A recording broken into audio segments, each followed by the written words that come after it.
Number 2. Hi, I'm a big fan, love Buffy and Angel, and even your letter in Runaways was brilliant. But on the downside, I'm also a Christian, so I've always wanted to ask you what you've got against me as such. Well,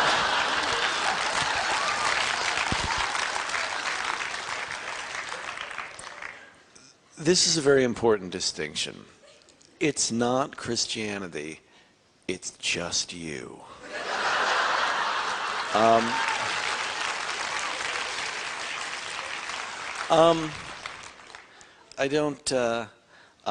I don't actually have anything against anybody unless their belief precludes everybody else's. I am an atheist and an absurdist and have been for many, many years. I've actually taken a huge amount of flack for that. People who have faith tend to think that people who don't have a belief system, and they don't care if they make fun of them. It's actually very difficult. Atheists are, as a group, not really recognized by the American public as people to be taken seriously. This does not mean that I rail against religion. However, the meaning of life and the meaning of what we do with our lives is something that's extremely important to me. I have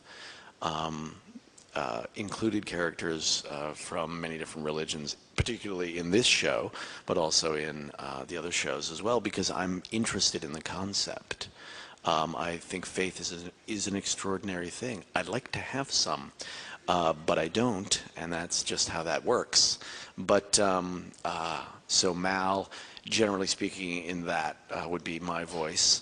But I don't think you can discount Book and what he has to say. I think he's an extraordinarily compassionate and wise and decent man, or, you know, wise and decent corpse.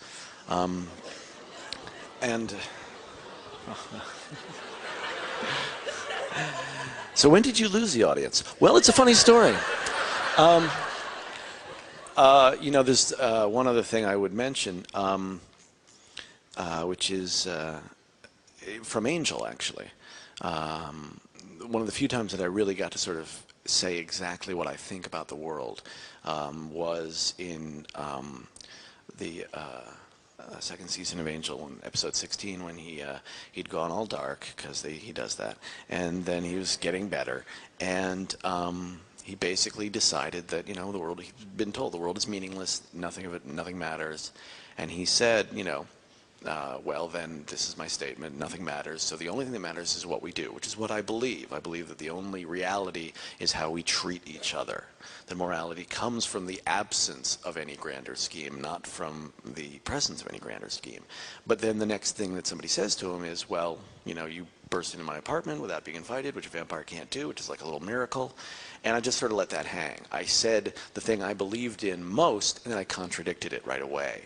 Because ultimately it's the confluence or the conflict of those ideas that's actually really interesting.